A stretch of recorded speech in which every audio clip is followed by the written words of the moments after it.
Hello and welcome to the GW37 Preview! Excuse me, can you please stop shouting? Oh, look at me, I'm Nathan Bacon FC and I can shout preview, wibbly wobbly and unlucky all the time. I like it, I like it, I like it! So today, introducing cool Nathan Bacon. Hey, that's pretty cool. We sit here, we don't shout and we just be cool. Gameweek 36, best game week. With the average so low, it wasn't even cool. So first, the Gameweek 36 review. Chelsea, only beating the relegated Norwich 1-0. Big, sexy French model Olivier Giroud getting his slab head on the end of Captain America's cross with only the one Pulisic assist. Not quite the American dream that, but a very cool 1-0. Burnley 1, Wolves 1. Wolves, you do realise the game doesn't end on the 90th minute, right? It does carry on, as again, you've conceded with the last kick of the game. Hey Wolves, that's not very cool of you. But Burnley for champions next season, Sean Dyche can do it. Man City 2, Bournemouth 1. Where the basically relegated Bournemouth should have actually won against this Man City team. How the bloody frick are they almost going to get relegated and then almost do this?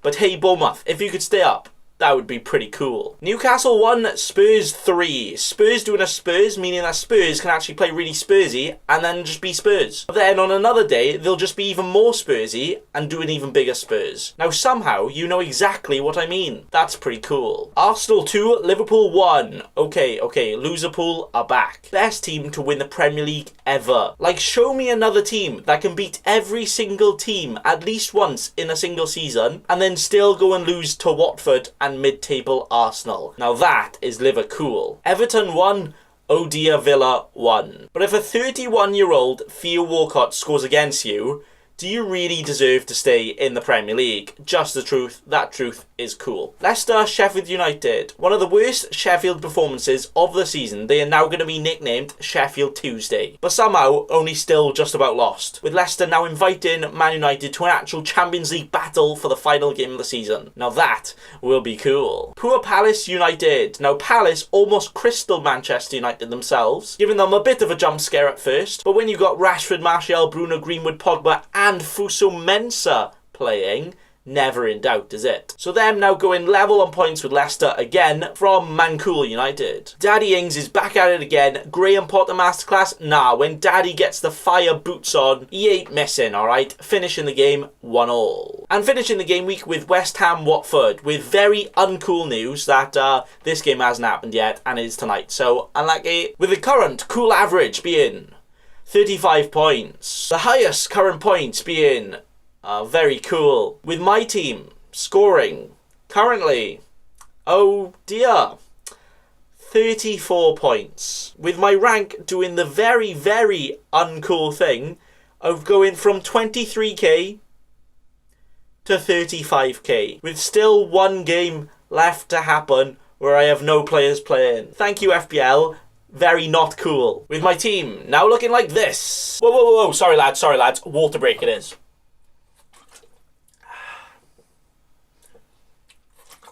Cheers, water break. Patricio, Rui Patricio, more like Ruin Patricio. He is the best goalkeeper in the entire league for exactly 90 minutes a game, with again making less saves than goals conceded. Twice in 3 weeks he's left his clean sheet points in the lost and found, losing them in the very last second of the game, only getting 2 points. Trent, oh dear, 2 goals conceded, 1 yellow card, and a big fat juicy 0 points to put on my plate. Defo proving his worth of a 7.7 million defender. But this is his entire plan.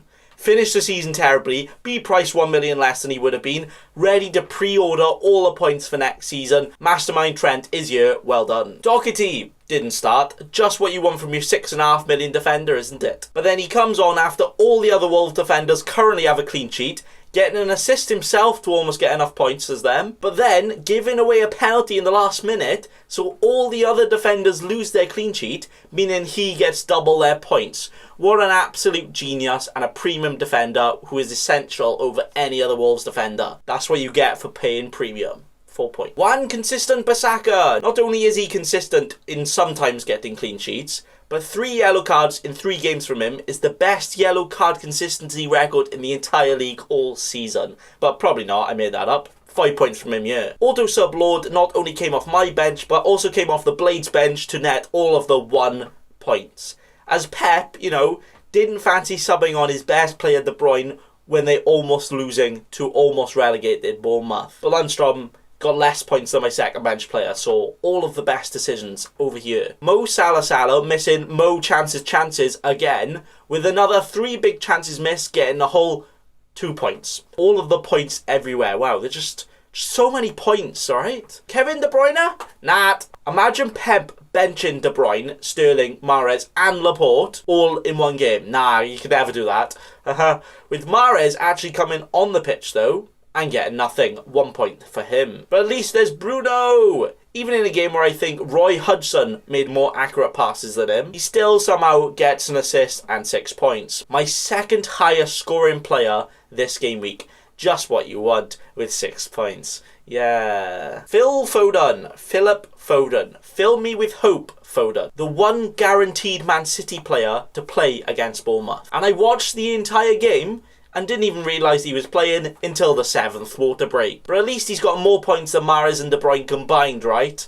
Best Man City asset. Daddy bloody Ings. He was my transfer in this week where even though Vardy got an assist, he's not quite the daddy with the goal. But of course, the 1 week I need points, he only gets 1 bonus point from a goal when he usually averages about 8 bonus points per goal. Poor from him. Finishing with Greenwood. He was carrying a knock, but he decided to drop kick those rumours out of the way to play, and play he did, and did nothing he did. You can still see he was carrying a little bit of an injury, not involved too much, and just chilling, having a good time instead. With a good time, 2 points. Making my team finish on 34 points.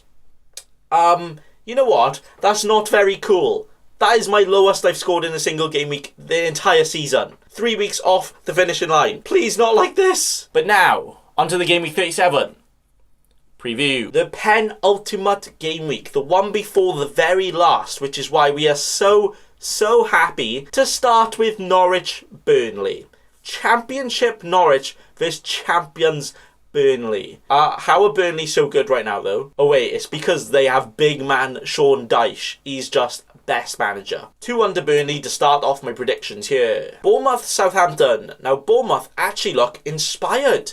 Ready to give an absolute fight. But will this game end with hands flying around or head in hands where all the teams could get relegated here? 2-2 for Daddy to meet the cherry. Spurs Leicester. Now this is the spiciest game we have. Spiciest of the meatballs ever. Leicester might need something to make sure they can secure Champions League spot. With Spurs, yes, this Spurs team somehow might still get Europa League.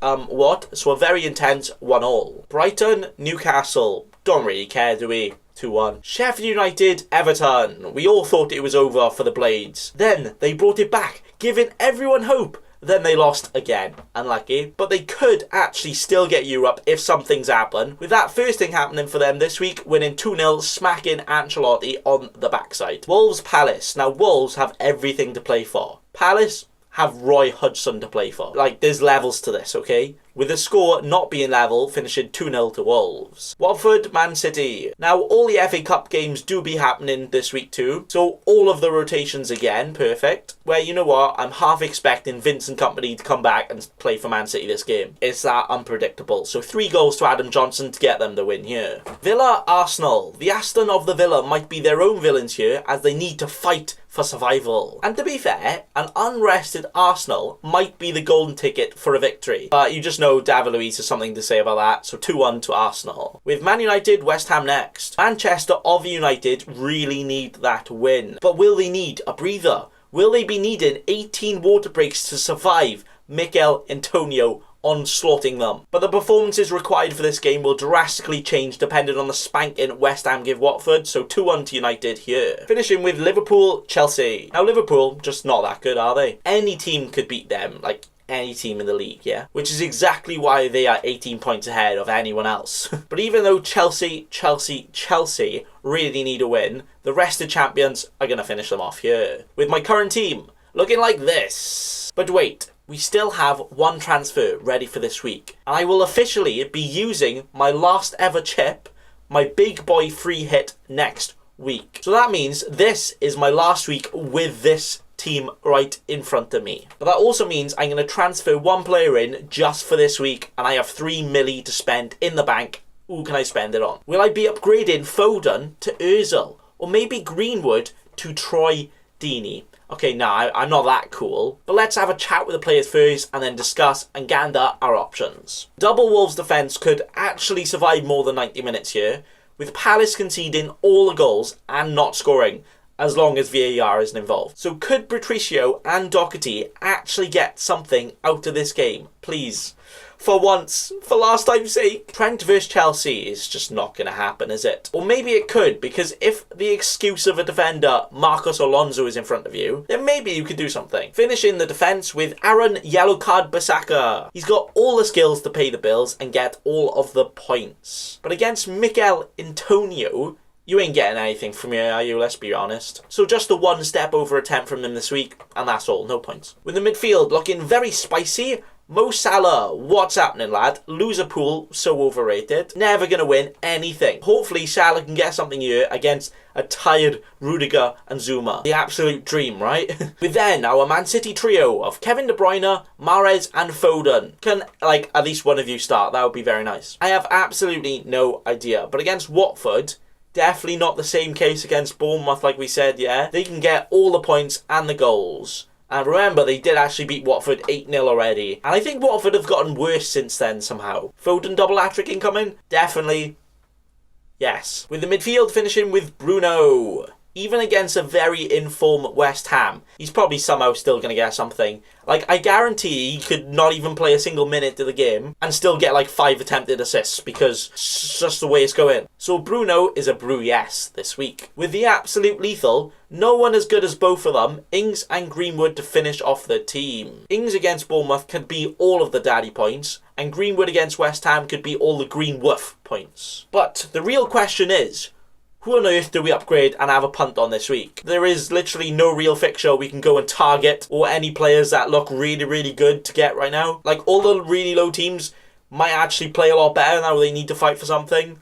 All the top teams are kind of playing against each other. And the middle teams who we don't care about are not really caring at all as they play against each other as well. Like, I would probably upgrade Foden because he didn't seem quite on it. And what do you really expect from a 5 mil midfielder? And I've already got triple Man City for cover as well. But then, who to is the question. I don't see any midfielder scoring a lot. No attacker, no defender. You know what? The safest and best option would actually be to get Nick Pope and captain him. And you know what?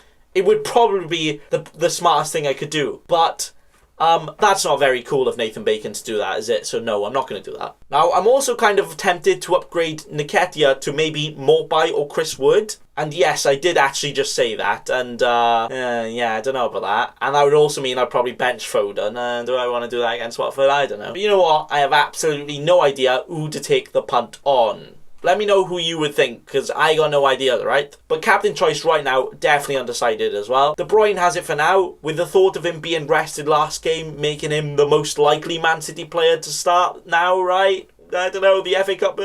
But he did also get 17 points against Watford last time. So, you know what, not too bad. But that is all the coolness I have for you today. Thanks for watching. And remember... Don't be a cheeky scrub. Subscribe to Nathan Bacon right now.